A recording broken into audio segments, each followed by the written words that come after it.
Everyone, and I welcome you to yet an amazing session with Bhavini Mehta today.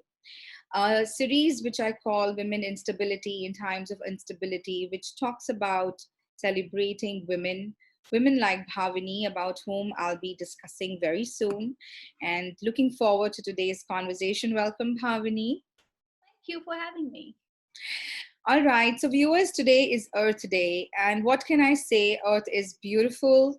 Earth is more positive now. At least one thing which is out of this COVID is that we have a much more blooming Earth, something which is not done very consciously by us humans, which has just happened by chance.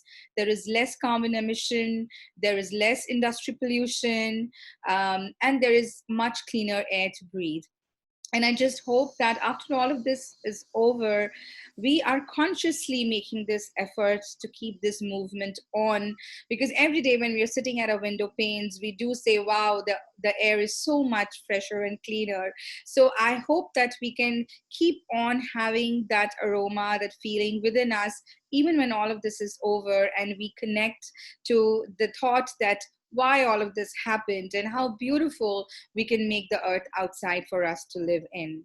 And coming back to today's session, I have Bhavini with me. And today's platform is talking about a woman who is a serial entrepreneur, a multitasker, and at the same time, an awesome mother. Because I believe that in order to have leadership skills, what is very important is to uh, internalize the fact that you have to identify with the leadership quality within you, and you also have that very strong focus on what you want to achieve. Now, we women coming from a much more patriarchal community, which you'll agree, Bhavini, it is very important to keep that equilibrium between family and our work initiative balanced. And what is observed is the maximum workforce female are women who have young children. And that is where time management plays a very important role, where we have to manage our home, our responsibilities, and yet be very fruitful at work. And for that, yes, I have an amazing candidate today with me, Bhavini, who has filled up these roles immensely to the optimum. And what can I say more about Bhavani is that besides being a serial entrepreneur, she started her career back in the year 2009 with her virtual assistant company, which was to lend out help to US based small businesses, which later on converts to IT and admin. And her reach now is to US, UK, Canada, Southeast Asia, and you name it. And she has an entrepreneurial list to tell you about her abilities. Now, a very important side about Bhavani is that when she's not working, she likes listening to the TED Talks, and a keen reader, a very, very keen reader. And her one of her favorites is the Atlas Shrugged by Ayn Rand, and I think that is because it's the magnum opus of Ayn Rand. Is that so, Bhavani? We would discuss about that, yes. And initially, she is now reading The Sapiens and Essentialism, which again she would tell us, because I'm sure the many viewers who are into reading, and some beautiful reads which Bhavani can suggest to our readers in these times, which are available on as an ebook, also would be very helpful. So yes, before we begin further, let me introduce to you Bhavini Mehta from Ahmedabad, the CEO and founder of Infinity Business Solutions and Outliers Publishing Private Limited. Welcome, Bhavini, to my show, Women Instability in Times of Instability. And before I begin my show today, I would send you a very warm thank you from my side for agreeing to be on my show, because a woman of your caliber here to share her success story and her mental strength during these COVID times is very, very, inspirational to all my viewers and to me. So thank you very much for So being much there, for Bhavini. having me here, and it has always been a pleasure interacting with you. We have had so many interactions. It has always been a pleasure. Thank you so much for having me. Thank you. Thank you so much, Bhavini. So, Bhavini, would you like to begin today's conversation on in telling the viewers a little bit about how your this journey with work started, and then if you could tell us how are you balancing all of this as a multitasker? Okay. Well, so it all started in 2009. I'm basically an MBA in finance. So I had decided to have my career and have a corporate career, get a job in an MNC and settle with it. That has been my intention while I was preparing for my MBA and, like studying. Uh, Things turned. I was into investments. 2008, the markets crashed. There was absolutely no way, it was going to recover soon. And that was exactly the time when I had conceived my baby, right? So it was absolutely a wrong time to be in that industry, and um, it was very difficult for me to continue. Right, I was in my second trimester, and I decided to let that job go. And that's when I picked up, like my first day of not having a job. I picked up this book called 4 Hour Work Week by Tim Ferriss, wherein he extensively talks about putting your business into a model wherein you just have to work for 4 hours a week, and your business is on autopilot. And he extensively talks about virtual assistant services. That's when this idea clicked me, and I decided to start a VA company. I started in individual capacity, just to understand the broad frame of work, the scope of work that I can take into. So that's how it started. I started myself as a VA, and I started exploring more opportunities. 6 months in it, and I had more work than I could handle. That's how the team started building up, and I started this VA service company called Infinity Business Solutions, uh, with a focus on providing virtual assistants to small and medium companies based out of US and Australia. So we started with US. We wanted to move to Australia because of better work hours, and then we realized that we were making money on both in both the countries. So we decided to stay with US and Australia. So we started this 24 hours 24/7 work cycle, wherein we now work as a VA to small businesses based out of What is US the and main Australia. module like as a VA to, if you could tell our basic viewers as to what does the main job of your company is to provide to this US based industries? So basically, we tie up with small companies based out of US and Australia. These companies are the ones that have their CEOs and CFOs. They need assistants, personal assistants for their CEOs and CFOs and top level management, but they can't afford to have an in-house team for it. Right. So what we do is we have assistants here. We attach Indian assistants to those CEOs and CFOs, and they work as a virtual assistant for them. A virtual team essentially. So that's what we do. So we have a team of VAs that are attached to different CEOs and CFOs of these companies.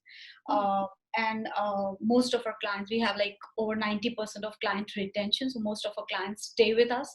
The only ones that go is because the scope of the work is gone. The scope, the a typical VA would perform every duty that a personal assistant would do, like making presentations, working on the Excel file, working on the travel file, sending flowers to the client, sending flowers to their wives if they're traveling. So, yeah, a complete assistant's job. So why do you think that India has so much of potential and a labor for this VA category? And do you think that this is an industry, the scope in India to lend out that assistance to US or UK or other countries? How much of what do you see the future with that, especially now with where we are more digitally embounded now in front of the laptops and with so much of scare around? Do you think that this business is here to stay in Yes. a much more profound manner now because we are in such a lockdown, or maybe even in the near future because of the scare that is going to be around? So if you could highlight that for us also. Sure. So VA was a new concept 10 years back. It still is a new concept. Not everybody knows about it. India has two very strategic edge over others in terms of working in this industry. One, we have huge skilled labor force. Second, we have huge gap in pay scale, right? Typically you can hire a postgraduate to work as a VA for you and taking care of much more responsibility for a fraction of the cost that you would otherwise hire if you hire somebody in the US or from Australia.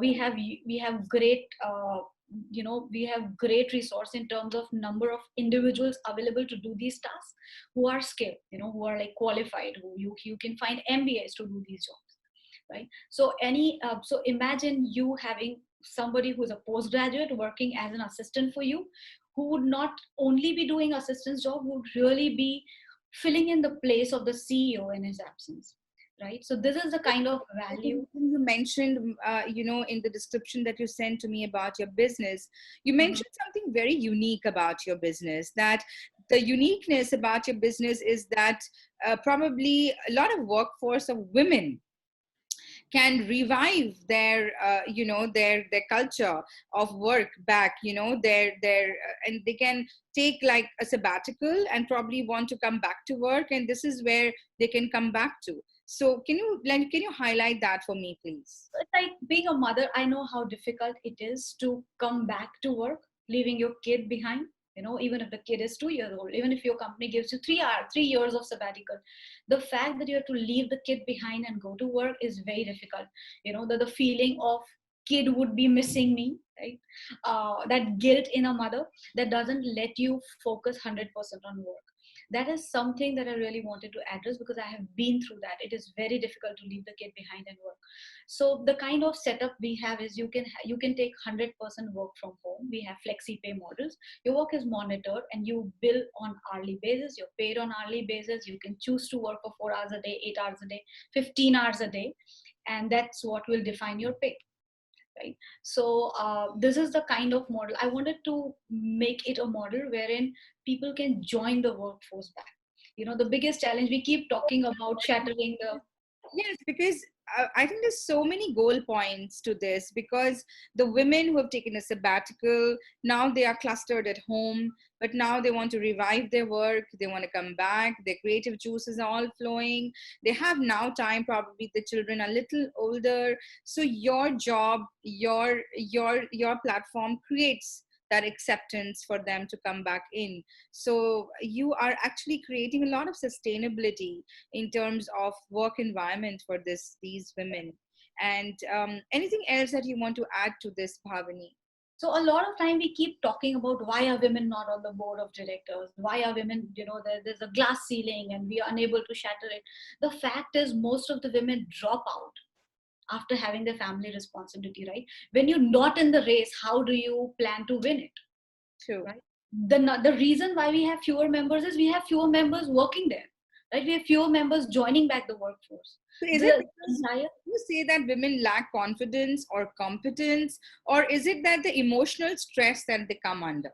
I think it's a combination of a lot of things.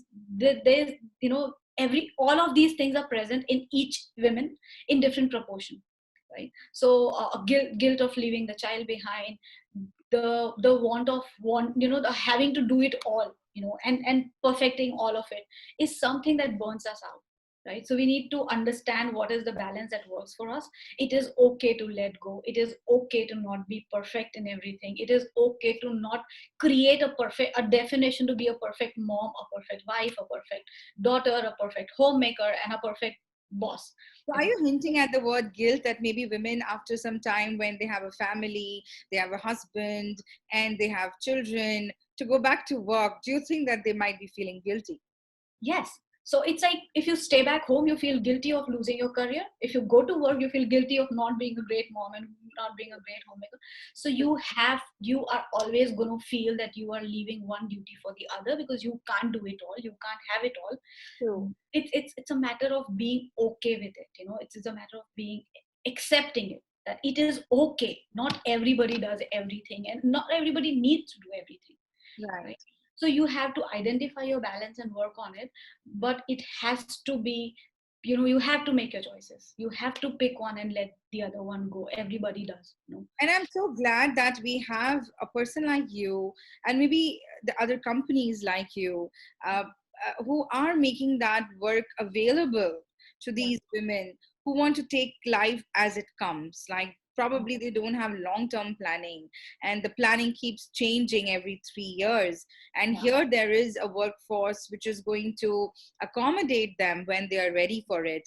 And I'm sure when they're ready for it, they'll be able to come back with, the prima focus and dedication to give their maximum output. So that's great, Bhavani. Coming to something that you mentioned to me about Atlas Shrugged. How is it, because you think that it talks about the real time politics, the real time industrial scenario?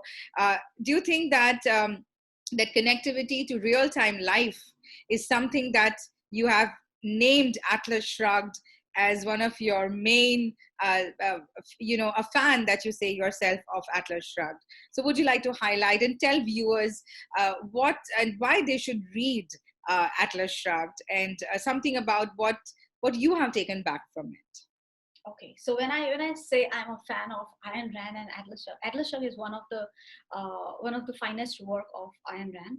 Although I have read other books of hers, I think Ayn Rand is not to be read; she is to be absorbed. It's the way it makes you feel.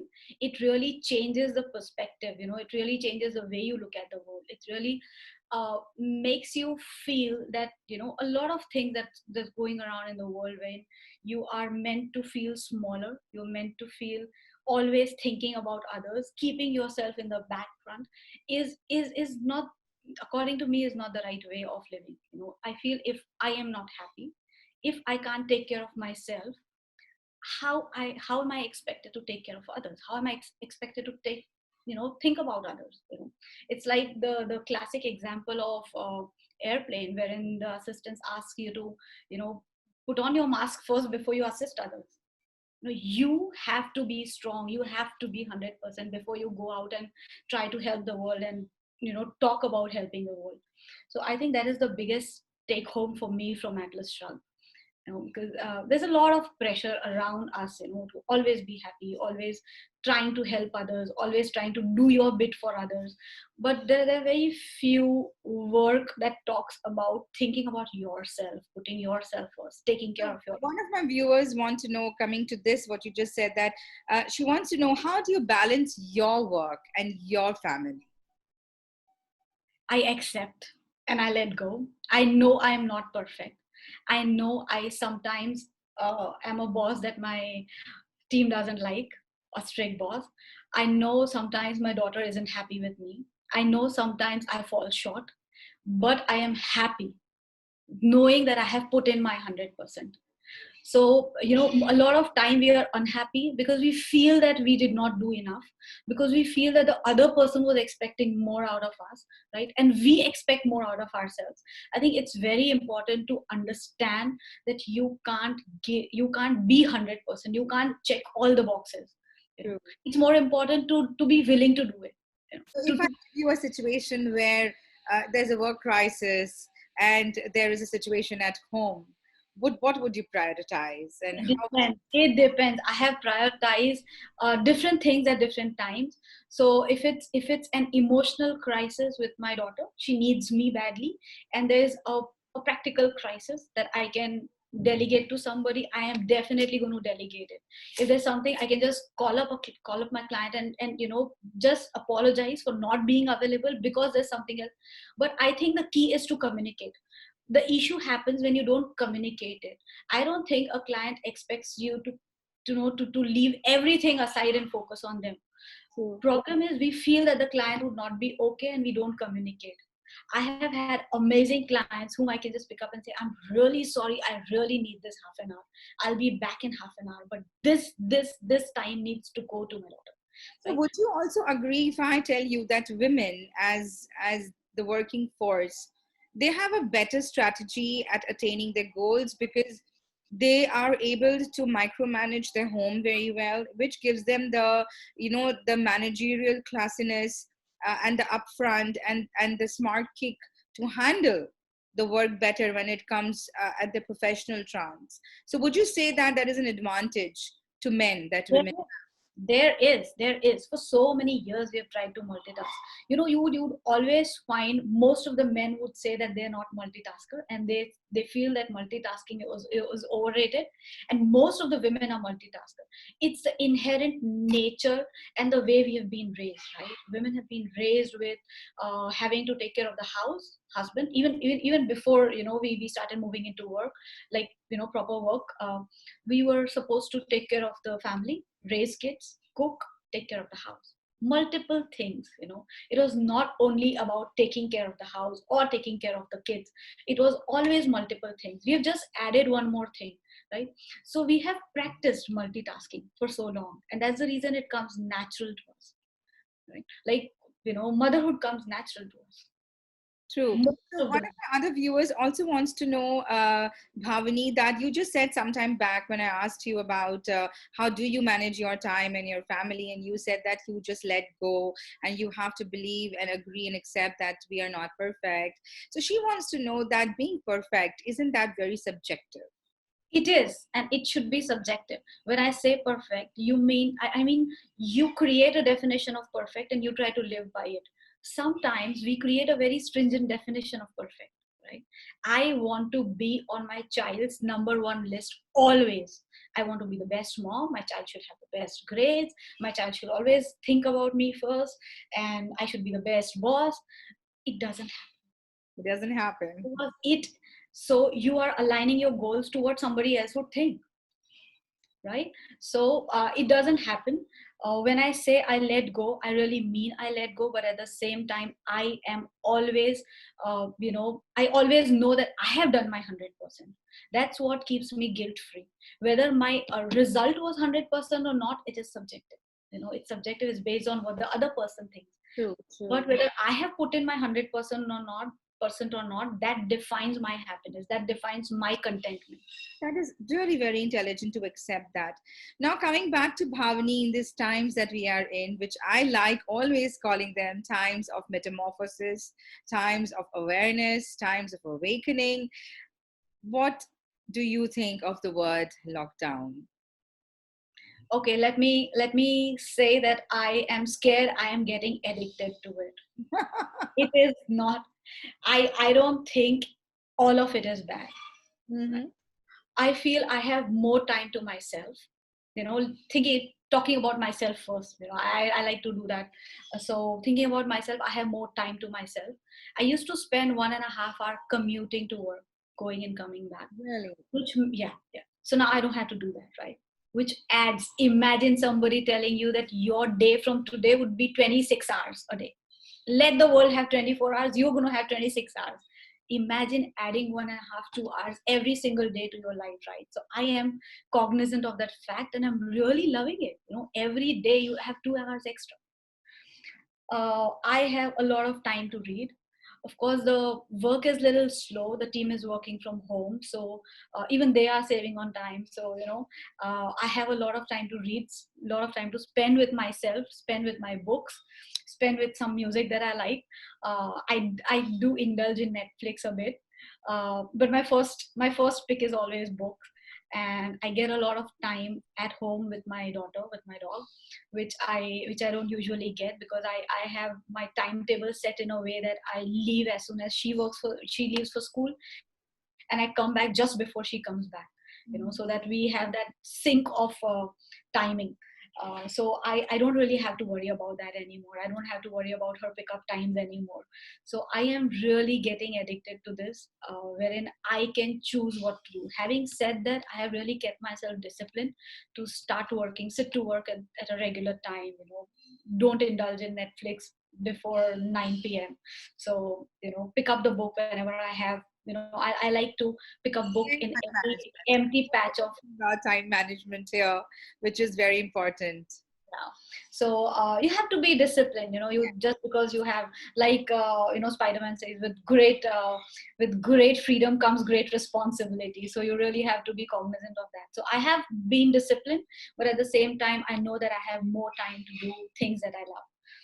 So that's You're about it for efficient, me. you have more time at hand. You have 26 hours literally now in one day. You're able to spend more time at home, and with your family, your dog. Are you cooking? I am. So I'm not a big fan of cooking. I love cooking special things. I don't like the regular cooking things. So we plan out things. So at least one meal every day we have something special. Not all the meals, of course, but yeah, one special dish every day is That's something that, yeah. Sometimes I cook. If I'm baking, my daughter is more fond of baking, so I just help her through it. But yeah, we're trying to cook something different every day. That's awesome. So, Bhavini, my viewer also wants to know that how does your work strength, that is your employees, maintain the time difference between every country that you are lending your workforce to? And secondly, during these times, is your work getting affected? And if it is getting affected, in what way would you say it's getting affected? So, yes, if you could highlight these, please. So the time difference, since I said we work for US and Australia, sitting in India, the office works 24/7. We have people working in three different shifts. So people pick in their shifts and they are assigned clients, so they really know when to. And we have rotating shifts. We have rotating What are holidays. the hours that they need to give, like your employees, the amount of hours that they need? Minimum of 4 hours a day. Okay. Yeah. So So a that is minimum. how to maintain the time difference. And what would you like to say about your work scenario in these times? And how do you manage that? And how positive are you taking? I mean, how far is it yielding for you? Right. So the work scenario has definitely changed. We're going to wake up to a new world once post lockdown. In terms of work, the work flow has reduced. We have around 20% decrease in the total volume of work. We have around 40% decrease, 45% decrease in the cash flows, because we have been working, we're not being paid in a regular basis the way we were, which is quite understandable because of the cash flow scenario. Right. So the work is affected, the cash flow is affected, the number of hours that the employees are putting in has remained the same, I know. Yeah. because we are trying to develop ourselves. All of us, we are trying to pick up one or the other course online Mhm. and trying to build ourselves, invest in ourselves, and trying to cope up with the biggest challenge with such issues, such things when they come up, such crisis is you are going to have to change, you're going to have to adapt, right? So each one of us are trying to project that change, predict it, and trying to build ourselves and prepare ourselves for it. So there are a lot of online courses that are available for free now, Coursera, Udemy, Yes, I agree. even Harvard has come up with a list of new courses that are And free. there's a wonderful course which I wanted to initiate on Hinduism and understand the scriptures of Hinduism, because being a Hindu, I really wanted to know more about my culture. And I Mhm. thought this is the right time to actually invest in this course, which is absolutely investment of just time, and know more about the Hindu scriptures. And now, after you also instigating about the courses, I think I actually should actually finish and this course. Imagine, right? If for all these years we've been thinking, procrastinating so many things. I will pick up the keyboard. I'm going to pick up my singing lessons. I'm going to pick up this. I'm going to pick up a new book when I have time. And now you have time. Imagine, it's like just your dream come true. And we waste so much of time in thinking and procrastinating whether you want to do it or not. So I think this is an amazing opportunity to do all that you've been putting off for so many years, waiting for the right time to come, and it's now, it has come. So yeah, all of us are taking up courses, and It we depends upon how you're taking the time right now to your ability and to your profit. exactly, and there's nothing you can do about it, right? You can't do anything about the COVID, you can't do anything about the lockdown. The best thing that you can do is make the most of it. So you just mentioned that 20% of the workload is less, 45% of the cash flow is low. So what do you think is the future of economy now after all of this is over? As let's just make it a little more in a frame and ask you about in terms of your work. Where do you see yourself after post lockdown, in terms of your work, especially now that so much of impact is coming globally on the market? Mhm. what we have tried, honestly, it is the biggest crisis in terms of economic slowdown, right? Never in the history has the entire world been, been on a standstill, right? If you see the consumption, if you see the way the economy is going, it's down. Really, it's going to take a couple of quarters to revive, right? So while I'm happy about the me time and everything, I don't want to ignore the fact that things are going to change, right? Right. We will have to be okay with lower volumes of work. We'll have to be okay with fewer work, fewer new clients coming in. But at the same time, I think we are gearing up to add more services, offer more services to the clients, offer more products in terms of service packages. We are trying to, skill up the labor, skill up the workforce that we have. So we are in a way trying to prepare ourselves for new opportunities. We don't know what opportunities lies ahead, but I do expect a huge shift in work from home culture. People were scared to attempt, right? Now this was a compulsion and people tried to do it, and they really saw that you can work efficiently. There's no need to bear the overheads of the office, right? We have always been in this culture, so it was not a big shock for me. But there have been friends who have moved to work from home completely, and they're really happy about it. They're really saving, since the cash flows are down, since the volumes are down, people are trying to find new ways of cutting costs, and this is one of them. Overheads, your office expenses are the biggest costs for any service industry, apart from the salaries, of course.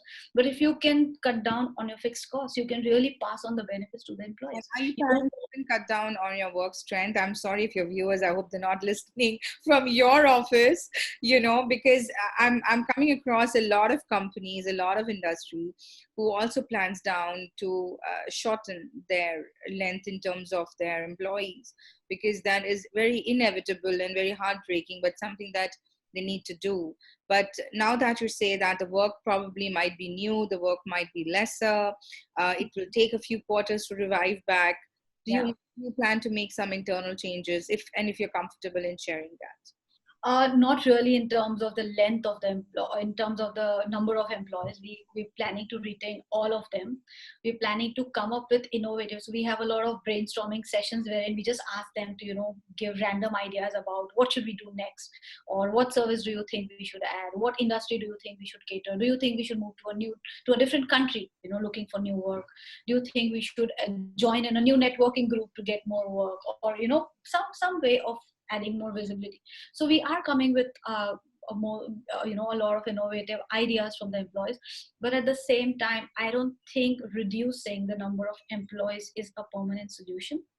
uh, Maybe temporary, but if you have to grow, you again have to retain, you have to hire them again. True. So I think a better way of looking at it is trying to work on your overhead costs, trying to streamlining the work better, trying to get more value from the employees that you already have. That's the way I would like to, you know answer in the, to these crises. And that's what we have been doing. We have restructured work, we have restructured job descriptions. So those are the things that we are trying to do. And if I may ask, what is the age group of like a VA firm? Like, what is the age group? Is it like a very a long, between point A and point B? Like, because usually, is it like even the postgraduates to maybe married mothers? I have in my team people who started working since they were 17. Mm-hmm. I have one girl who's still working with me. She started working after her 12th grade because she wanted to support her studies, and I am in love with her. She's one of my favorites, So yeah, so right from there, till, Studying and doing the work with you. yes, That's yes. really nice, and it's She was, commendable. she was working 4 hours a day Oh, as a part-time employee, and she was funding her studies. She was just working so that she can fund her studies. And also she wanted to learn the practical skills because she wanted to take up the MBA course, which she did. And she's done with her graduation, by the post graduation, by the way, almost done. So yeah, so right from there, right from say 17 years of age to mothers who are retired now, to empty nestlers, awesome. people whose kids are settled now, Awesome. they want to keep engaged. That's awesome. So, yeah. So, Bhavani, tell me, in these panic times, in these tough scenarios, would you call yourself spiritual? And do you think you do anything momentarily, or you practice on a more disciplined manner to keep you more spiritually alive? Spiritualism to me is live and let live. I'm not very religious. I am not the person who would practice meditation and things like that very regularly. But I feel as long as I am not stepping on anybody, as long as I am letting the other person live, like with full freedom as I would want myself to live, is spiritualism for me. I don't really I am not much into spiritual reading or following a spiritual guru. I don't have a guru, but yeah, I have simple principles to follow in my life, which I follow diligently, and that's spiritualism for me.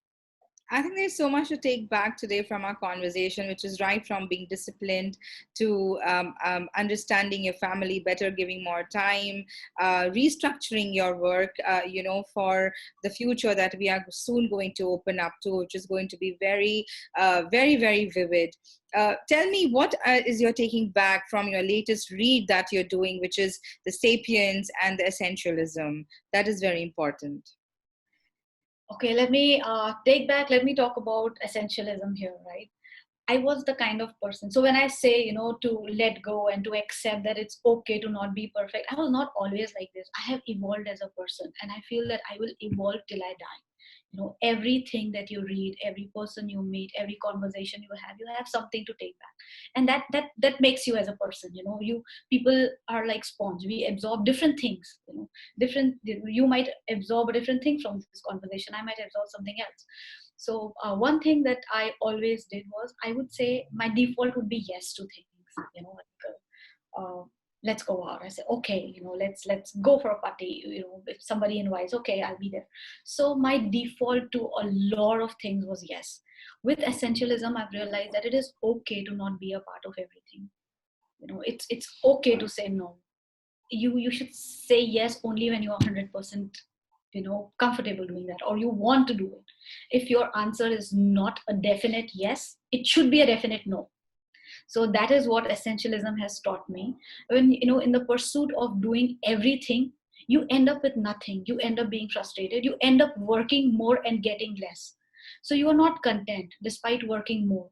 So I think essentialism has really taught me to slow down before I take a decision, to before I say yes or no to anything. So that's my biggest takeaway from this book. That's really nice.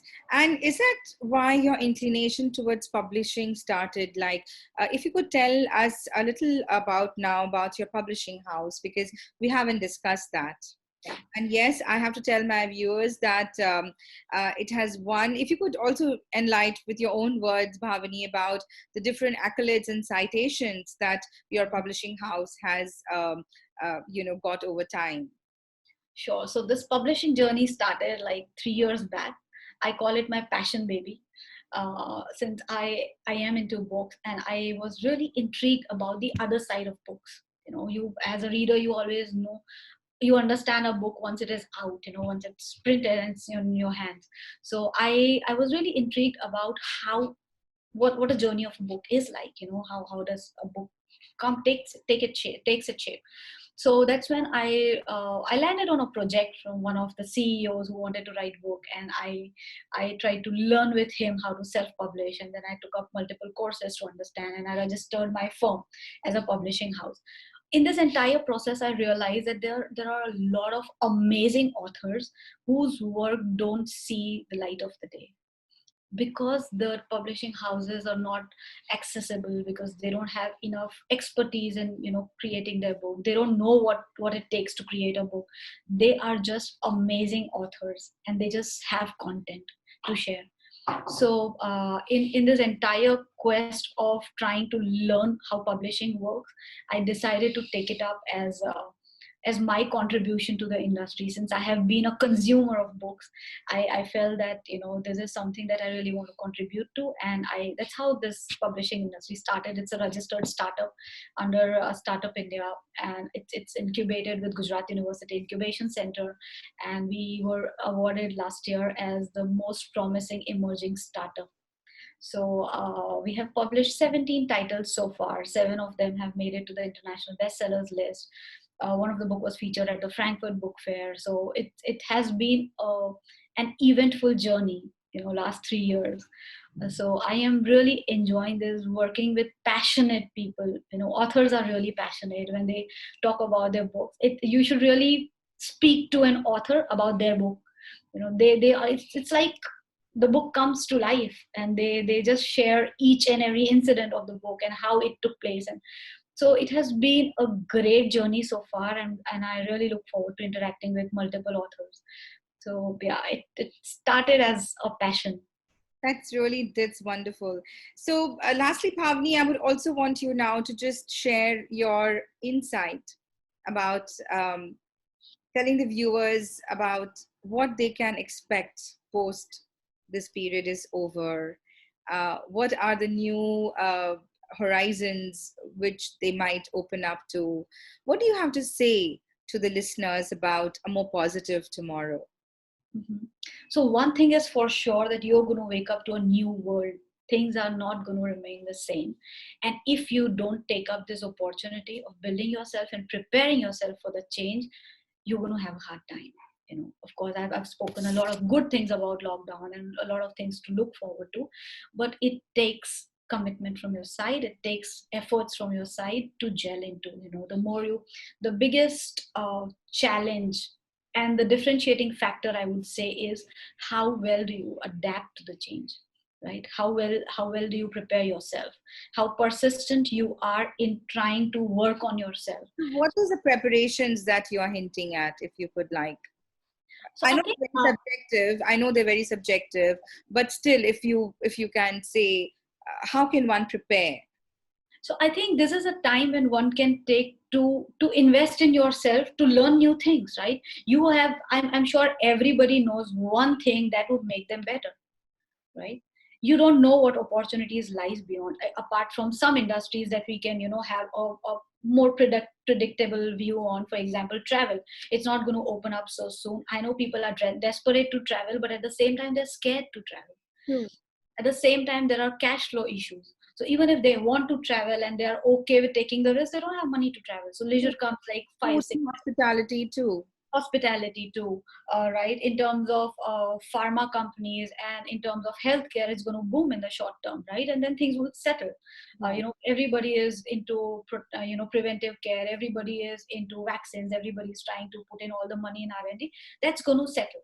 So it will have a temporary boom, and then it's going to settle. Travel might have a temporary slack, and then it's going to be normal. So there are few industries wherein you can predict, but there are few industries wherein you can't. One of the things that my industry can predict is, I feel a lot of companies will move to work from home. If not completely, then partially. Like, I was reading the article from the CEO of TCS the other day, wherein they have this new goal of 25-25, wherein they're planning to have only 25% of the people to work from the premise by 2025. Right? Oh, Yes, so that's the new goal. They have realized in this time that they don't need to have their 100% staff in house. They don't need to have the overheads. They have identified that there are certain departments that can work from home. So these are the kind of trends that I think you should sit and project for your business and work on it. The projections might be true or not. It might come true later, but that will give you an opportunity or a direction to prepare. So so that can is I summarize this by saying that is it that people now are becoming more conscious towards the essentials and more conscious of understanding what the luxury is, and would need to give up that in terms of a new tomorrow?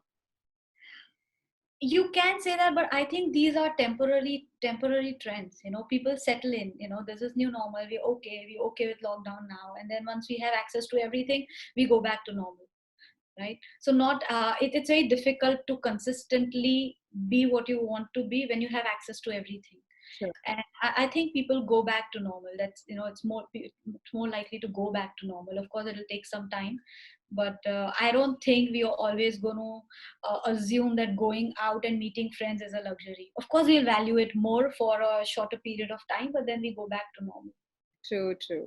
Thank you, Bhavani. I think today's conversation was very intriguing, and it was my pleasure to have you. And so much of taking back, as you say, essentialism that you just talked about, that each conversation, each meeting with a person is something where one takes back something with him or her, So I think there's so much that we've heard from you in terms of work, in terms of family, in terms of these times.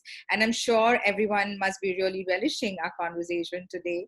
And thank you so much for being with me today, Bhavini. Thank you so much for having me. So It was viewers, today was an intriguing time with Bhavini. And the whole idea to do this series of women instability is just not to get women on board who are successful, but to initiate a conversation with women who are true to their office, who are dedicated to their work, and to top it overall, who are honest, with their work, which is very important. Women who are stimulative, who appeal to us in terms of bringing excitement to their work and to life.